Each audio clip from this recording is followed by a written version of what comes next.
Vous êtes sur Lumière du Monde Télévision pour votre journal. À présent, voici les titres.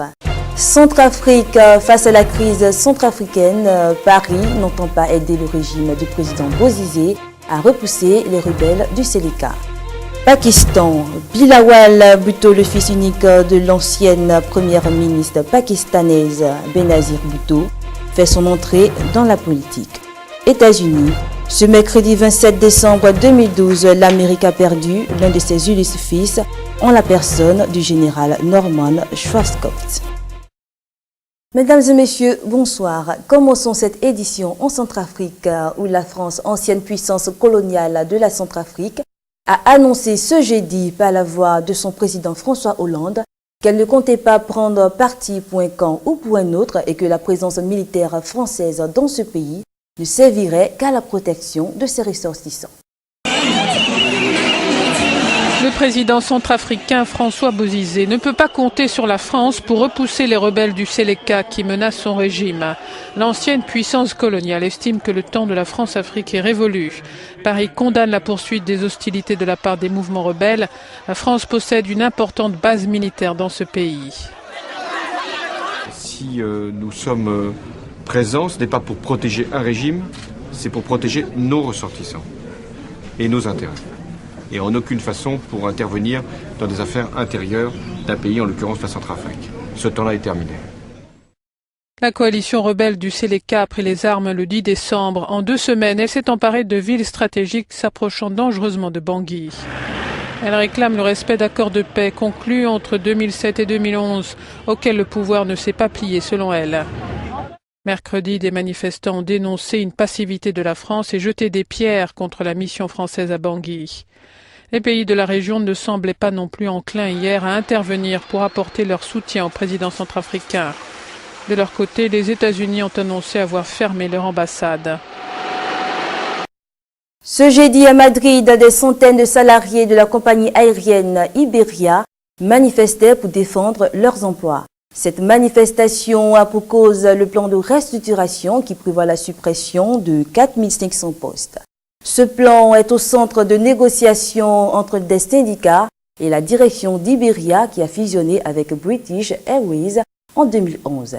Les négociations devraient se poursuivre jusqu'au 31 janvier 2013. Les affaires pour les Britanniques et le chômage pour les Espagnols, c'est ce qu'on pouvait lire sur l'une des banderoles de ces protestataires hier soir à Madrid. Des centaines de salariés de la compagnie Iberia manifestaient contre un plan de restructuration prévoyant la suppression de 4500 postes. Ce qui se passe à Iberia, dit cette femme, est un peu à l'image de ce qui se passe dans le pays, à savoir la suppression des emplois. L'Espagne est un pays qui vit grâce au tourisme. Ainsi, le problème d'Iberia n'affecte pas seulement 4500 personnes. Il pourra en toucher 6000, voire davantage si nous ne les arrêtons pas. D'autres protestataires estiment que la fusion entre Iberia et British Airways en 2011 ne profite qu'à la compagnie britannique. Des négociations sur le plan de restructuration entre syndicats et direction doivent se poursuivre jusqu'au 31 janvier. Nouveau succès pour le programme de privatisation imposé à Lisbonne par le gouvernement portugais. En effet, la privatisation des aéroports portugais ANA a permis au groupe de BTP français Vinci d'acquérir plus de 3 millions d'euros les surfaces aéroportuaires en s'emparant de la gestion d'ANA. Le montant total des privatisations dépasse donc d'ores et déjà l'objectif fixé de 5,5 milliards d'euros. La filiale Vinci Airports est donc désormais concessionnaire unique des 10 aéroports du Portugal pour les 50 années à venir. Le groupe de BTP français Vinci s'est emparé du gestionnaire des aéroports portugais ANA. C'est un succès pour le gouvernement car cette opération lui a permis d'obtenir plus de 3 milliards d'euros. Le montant total des privatisations dépasse donc d'ores et déjà l'objectif affiché de 5,5 milliards. Les deux groupes publics d'électricité ayant déjà été cédés pour 3,3 milliards d'euros à des investisseurs chinois et omanais. Cela montre notre capacité à attirer des investissements étrangers stables, la capacité du gouvernement à respecter les délais dans ce genre de processus exigeant et complexe, mais aussi la capacité à obtenir des recettes importantes, supérieures aux attentes du marché malgré les circonstances difficiles. La filiale Vinci Airports est donc désormais concessionnaire unique des 10 aéroports du Portugal pour 50 ans. C'est un nouveau succès pour le programme de privatisation imposé à Lisbonne en échange d'une aide financière internationale. 90 personnes ont été graciées ce jeudi en Azerbaïdjan par le président Ilham Aliyev. Parmi eux figuraient des journalistes et des défenseurs des droits de l'homme, comme l'ont indiqué les médias officiels. En Azerbaïdjan, le président a gracié près de 90 personnes, dont des journalistes et des défenseurs des droits de l'homme. C'est ce qu'a annoncé hier les médias officiels. Parmi les reporters graciés figurent Anar Bayramli, qui travaillait pour la télévision iranienne Sahar TV et l'agence de presse iranienne Fars. Il avait été arrêté en février dernier. J'ai été gracié, je vais me reposer un peu et puis je reprendrai mon travail de journaliste, dit-il. Je vais probablement retourner à mon ancien poste et mon ancienne position. Ainsi, les arrestations, les menaces et la pression ne peuvent pas nous empêcher de faire notre travail. Le reporter d'un journal d'opposition condamné à 3 ans de prison en 2011 pour hooliganisme a également été libéré. 27 décembre 2007 à 27 décembre 2012, déjà 5 ans que l'ancienne première ministre du Pakistan Benazir Bhutto mourait dans un attentat kamikaze lors d'un meeting politique à Rawalpindi. Et aujourd'hui, c'est son fils unique Bilawal Bhutto, âgé de 24 ans, qui se lance officiellement en politique par son élection à la tête du parti au pouvoir, le Parti du peuple pakistanais fondé par son grand-père. Notons que la dynastie Bhutto a donné 3 générations d'hommes et de femmes politiques au Pakistan. 2 générations de Bhutto. À gauche, le père Ali Zardari, à droite, le fils Bilawal. À tout juste 24 ans, le fils de Benazir Bhutto, ancien premier ministre du Pakistan, se lance officiellement en politique. Il prend la tête du parti au pouvoir, le Parti du peuple pakistanais. Son objectif, mener son parti à la victoire lors des prochaines élections législatives. Je veux vous dire que mon fils a terminé ses études. Aujourd'hui est venu le temps de l'action. Il travaillera pour vous, il vivra au milieu des ouvriers, il apprendra de vous. Il y a 5 ans, jour pour jour, Benazir Bhutto mourait dans un attentat kamikaze à Rawalpindi après plusieurs années d'exil. Aujourd'hui, son mari Zardari est à la tête d'un pays stable sur le plan politique. C'est la première fois dans l'histoire du Pakistan qu'un gouvernement démocratique va au bout de ses 5 années de mandat. Qu'importe le nom du prochain candidat, ce qu'on veut, c'est que notre système démocratique perdure. La dynastie Bhutto, c'est 3 générations d'hommes et de femmes politiques. La plus connue, Benazir, avait payé de sa vie son combat contre le fondamentalisme religieux. À ce jour, son meurtre n'a toujours pas été élucidé.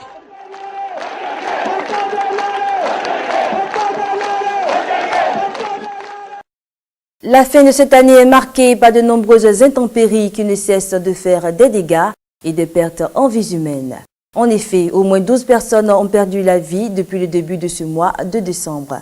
Mais c'est le Canada qui est le plus durement affecté par des violentes tempêtes qui paralysent une partie du pays. Après l'est des États-Unis, le Canada est à son tour en partie paralysé par une violente tempête de neige qui touche les grandes villes d'Ottawa, Toronto ou encore Montréal. Il est tombé 45 cm jeudi sur la métropole québécoise, ce qui n'était plus arrivé depuis l'année 2005. La neige est trop épaisse, explique cet homme. On est venu passer nos vacances ici, mais on ne savait pas qu'il y aurait une tempête de neige. Et maintenant, on est coincé ici, on ne sait pas quoi faire. Difficile dans ces conditions de circuler. Encore faut-il parvenir à retrouver son véhicule sous la neige et se dégager. Ma pelle est à l'intérieur, dit cet homme. Je l'ai laissée dans la voiture hier soir. Et là, je suis coincé. La neige et le vent entraînent d'importantes perturbations dans les aéroports, y compris aux États-Unis, où plus de 2900 vols ont été annulés depuis mardi. Les États de Pennsylvanie, du Maine, du Vermont ou encore celui de New York sont particulièrement touchés par cette tempête qui a entraîné des accidents de voitures en cascade. Au moins 12 personnes sont mortes aux États-Unis depuis le début de ces intempéries.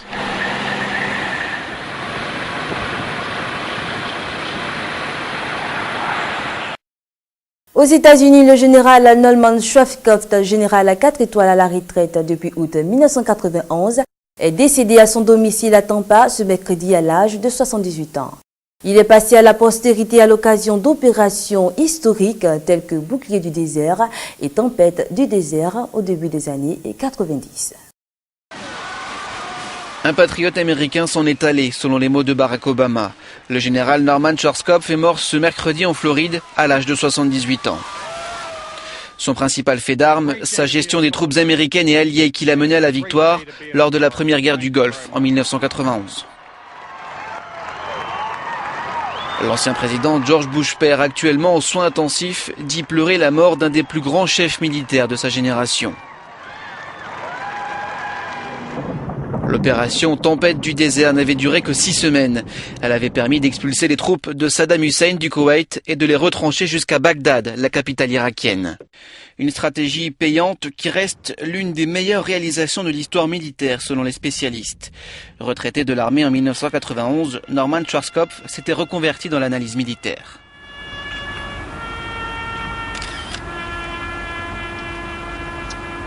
L'année 2012 a été marquée par d'importants progrès technologiques en Afrique. De grandes firmes sur le continent ont réussi des bons spectaculaires en matière d'adaptation au numérique. Dans cet élément, suivant une rétrospective de toute cette actualité. En 2012, l'Afrique a confirmé sa place particulière dans le monde de l'innovation et des technologies de l'information. Sur ce continent, l'arrivée d'Internet s'est faite essentiellement par les téléphones mobiles. Il y a en Afrique 735 millions de cartes SIM. Chez les opérateurs, la bataille pour les parts de marché fait rage. Au royaume chérifien, la place à conquérir s'appelle Maroc Télécom. Le français Vivendi souhaite se séparer de l'opérateur historique marocain et de ses 40 millions d'abonnés. Un énorme patrimoine qui a aiguisé les appétits tout au long de l'année. Sur les rangs, les prétendants au rachat sont nombreux. France Télécom et le Qatari QTEL sont les repreneurs les plus probables. Ailleurs, c'est l'ouverture de nouvelles licences qui a rythmé le paysage des télécoms en 2012. Dans ces pays, des appels d'offres internationaux ont trouvé preneur, permettant aux usagers de faire leur choix dans un paysage plus concurrentiel et au gouvernement d'emporter de solides sommes d'argent. Viettel, Airtel ou Vodafone, le plus souvent les heureux élus ne sont pas africains, mais certains acteurs locaux ont émergé en 2012. C'est particulièrement le cas du sud-africain MTN. Cette année, le groupe a multiplié les investissements dans une trentaine de pays africains. Aujourd'hui, l'opérateur revendique plus de 175 millions d'abonnés et ses revenus ont bondi de plus de 13% au cours de l'année écoulée. Une telle vitalité sur le marché des portables, c'est aussi des opportunités de création de contenu multipliés. 2012 en Afrique a ainsi vu exploser le nombre d'applications mobiles made in Africa. Certaines sont ludiques comme les jeux de Letty Games ou encore les cartes à gratter éditées par le site internet kényan Mdundo. Grâce à ce système, il suffit aux internautes de reporter le code inscrit sur des cartes achetées dans le commerce pour télécharger les chansons de leurs artistes préférés. Une manière originale de lutter contre le piratage. La société ougandaise Mafutago a mis au point une application qui permet de repérer les bouchons dans la capitale. Une première dans ce pays, mais d'autres proposent des services simplement uniques au monde. C'est le cas notamment du Kényan Mshwari. Grâce à son application, il devient possible d'épargner de petites sommes ou même de les placer sur un compte courant en un clic. Dans ce continent où la bancarisation n'atteint même pas 10% de la population, cet outil a tout d'une petite révolution. Le Kenya est décidément le pays de la technologie en 2012. Nairobi a d'ailleurs inauguré cette année le iHub, une plateforme de rencontre entre créateurs d'entreprises et investisseurs calquée sur les exemples américains et européens. Le iHub, qui se définit comme une communauté technologique, compte déjà plus de 80 000 membres. Soutenu par Google, Samsung ou Nokia, l'endroit fait figure de vitrine technologique non seulement pour le Kenya mais aussi pour toute l'Afrique. Bon nombre des participants avaient d'ailleurs rendez-vous au salon Demo 2012. Organisé dans la capitale kenyane en octobre dernier, ce salon réunissait une quarantaine de start-up avec chacune 6 minutes pour convaincre un parterre d'investisseurs. Là encore, la formule vient tout droit des États-Unis, un rendez-vous qui doit encourager l'innovation et la création de valeur et qui permet encore une fois au Kenya de virer en tête dans le secteur des technologies. Mais le revers de la médaille dans ce bourdonnement d'innovation sur téléphone portable est la trop faible pénétration de l'Internet fixe. Aujourd'hui, 140 millions d'Africains ont accès au net. Si le chiffre a été multiplié par 5 entre 2007 et 2012, c'est encore faible comparé au reste du globe, par manque d'infrastructures de transport de données. Dans ce domaine, 2012 aura vu des pas considérables être franchis. En début d'année, MTN lançait le câble WACS reliant l'Afrique du Sud à la Grande-Bretagne, mais l'événement de l'année a sans conteste été l'inauguration en décembre du câble ACE. Reliant l'Europe et l'Afrique, il donne accès au haut débit à 13 nouveaux pays de la façade ouest du continent, une mise en service qui pourrait changer les habitudes des internautes. En 2012, l'Afrique de l'information accélère donc son désenclavement et celle des entrepreneurs du net est déjà à pied d'œuvre. Vu toutes ces avancées technologiques, quelle serait la place aujourd'hui de l'Afrique dans l'innovation de la téléphonie mobile? Manassé Kofi, Kouguel Hiro pour le micro-trottoir. Il faut dire qu'en Afrique, on a deux types de personnages, si je peux m'exprimer ainsi. Il y a les intellectuels et il y a les analphabètes. On est beaucoup dominé par l'analphabète. Mais quand même, on se rend compte quand même qu'au niveau de la téléphonie mobile, c'est devenu un support pour faire la promotion de l'Internet. Aujourd'hui, quand on prend la connexion 3G avec la téléphonie mobile, ça marche très bien. Et pour les gens qui s'y connaissent, ils arrivent quand même à faire beaucoup d'affaires avec en tout cas. Et je pense qu'ils doivent essayer de tendre ça maintenant au niveau des analphabètes, voilà, pour que ça puisse bien prendre. Ma petite idée de la chose, c'est que l'Afrique, je dirais en tant que telle, par rapport aux pays développés, je pense que nous ne sommes pas au même niveau que les pays développés. Mais bon, on ne peut pas aussi sous-estimer la place que nous avons aujourd'hui en matière de technologie. Voilà, c'est quand même estimable, mais par rapport aux pays développés, on a encore beaucoup à faire. En fait, moi je pense qu'au niveau de la technologie, en fait, l'Afrique est beaucoup en retard. Voilà, parce que c'est en Europe d'abord, je veux dire que tout s'est créé, et puis après maintenant l'Afrique, je veux dire quoi, en bénéficie.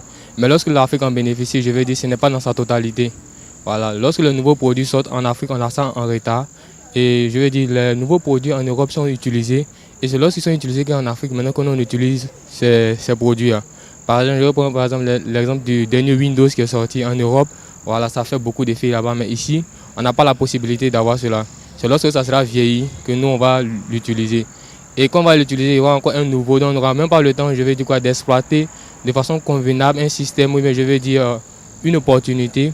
Voilà, que ça sera déjà vieilli. Je pense que l'Afrique a une très grande place dans l'évolution de la téléphonie mobile, dans l'innovation de la téléphonie mobile, parce que en général tous les Ivoiriens, même tous les Africains, voilà, se sont appropriés l'outil mobile.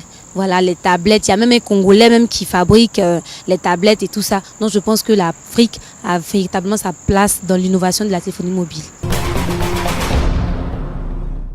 Moteur de la croissance africaine, les hydrocarbures ont permis cette année au continent africain d'avoir une croissance de 5% malgré que le reste du monde soit secoué par la crise. Le reportage. En 2012, les hydrocarbures ont été comme toujours un moteur de l'économie africaine.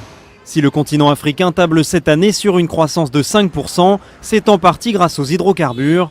Alors que la crise a secoué le reste du monde, le continent s'est renforcé dans un contexte où la demande en énergie ne cesse d'augmenter. Sans conteste, c'est en Afrique de l'Est que l'or noir et le gaz naturel ont fait le plus naître les appétits.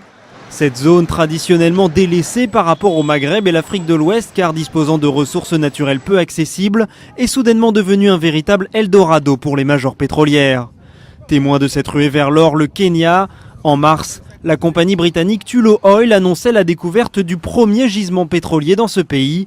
Enfoui à plus de 1000 mètres de profondeur, dans la région montagneuse de Turkana, le gisement pourrait être viable si les tests se révèlent concluants. Une situation entièrement nouvelle, due à la montée des cours et qui change le paysage énergétique en Afrique. Car les réserves au sol s'épuisent et le moindre gisement devient un enjeu économique et politique vital. Pour le Soudan du Sud, État reconnu par l'ONU il y a seulement 1 an et demi, toute l'actualité de 2012 tournait autour du pétrole. Depuis l'indépendance, l'oléoduc vers le nord est coupé. Le sort de 98% du PIB sud-soudanais est suspendu aux négociations avec Khartoum. Finalement, après de nombreux retournements de situation, les exportations n'ont toujours pas repris. Le conflit des deux Soudans n'a pas cessé en 2012, avec au cœur de l'affrontement l'or noir et les fantastiques bénéfices de la région d'Eglig. Un prix élevé du pétrole qui a poussé toute l'année les compagnies à se concentrer vers les sites offshore, principalement pour des raisons de sécurité. Plusieurs majors se sont ainsi désengagés de leurs plateformes onshore africaines, souvent cédées à des compagnies de plus petite taille. C'est le cas de l'italien Egypt, du français Total ou encore de l'anglo-néerlandais Shell. Ce dernier a ainsi revendu en avril les 30% qu'il possédait dans un gisement nigérian du sud du pays. Pour 102 millions de dollars, c'est le consortium Elcrest, comprenant la compagnie nigériane Starcrest, qui s'est porté acquéreur de ses parts. Une décision très symptomatique. Au Nigeria, les sabotages et attaques par des activistes réclamant un meilleur partage des revenus pétroliers sont légion. De plus, les compagnies pétrolières souffrent d'une image dégradée, accusées d'endommager l'environnement. Mais l'offshore devient aussi le choix de référence en Afrique de l'Ouest et en Afrique centrale. Dans cette zone, les puits pétroliers sont exploités depuis longtemps et les réserves commencent à baisser. En 2012, un changement stratégique s'est effectué et de nouvelles explorations offshore ont porté leurs fruits. En juin par exemple, le Gabon a annoncé de nouveaux appels d'offres afin d'augmenter sa production en haute mer. Mais le gaz lui aussi n'a pas manqué de faire les grands titres. L'année 2012 aura été celle de la mise en exploitation des formidables ressources en gaz de schiste du sous-sol africain. C'est en particulier dans les pays du Maghreb et en Afrique du Sud que le tournant a été pris. Johannesburg a ainsi décidé en septembre de lever son moratoire sur l'exploitation de cette ressource naturelle. Les réserves potentielles sud-africaines, estimées à 14 000 milliards de mètres cubes, en font un formidable réservoir. Les premiers permis devraient être délivrés en 2013. Même constat du côté du Sahara, l'ancien Eldorado pétrolier est devenu la terre promise du gaz de schiste. L'Algérie, qui l'exploite déjà via la... Maintenant un mot de football, c'est bientôt la CAN 2013 et la liste des sélections des pays participants a commencé à être publiée, comme cela a été le cas de l'équipe ivoirienne qui a en son sein un joueur évoluant dans le championnat local. Quelles sont donc vos impressions sur le choix de joueurs locaux, souvent sélectionnés dans les différentes coupes d'Afrique des Nations? Le micro-trottoir. Concernant le choix des joueurs du championnat national, c'est une très bonne politique parce que ça permet de mettre en évidence la valeur du championnat et puis de donner la chance aussi aux jeunes talents de pouvoir s'exprimer quand il y a les confrontations de façon internationale. Donc je pense que les différents sélectionneurs nationaux gagneraient à superviser les jeunes talents qui sont sur place dans le championnat et ça revalorise encore la formation des jeunes. Je pense que c'est important de choisir des joueurs nationaux pour les compétitions internationales. C'est important pour revaloriser notre championnat, pour amener, n'est-ce pas, les jeunes sur place à se donner au cours du championnat pour relever le niveau de nos championnats. Mon impression quant aux joueurs nationaux pour les matchs internationaux, bon, je pense que généralement on n'a pas assez de joueurs que les gens prennent pour jouer les Coupes d'Afrique et autres là. Ça c'est une douleur que moi je ressens parce qu'on a des bons joueurs qui évoluent ici en Afrique et disons dans nos championnats. Mais les gens ne prennent pas la peine de s'occuper d'eux. Je pense qu'on doit donner la chance à chacun d'entre eux de se manifester sur les terrains internationaux afin de montrer vraiment leur valeur. Chers téléspectateurs, c'est tout pour ce journal. Je vous dis à l'année prochaine. Bonne suite de programmes sur Lumière du Monde Télévision.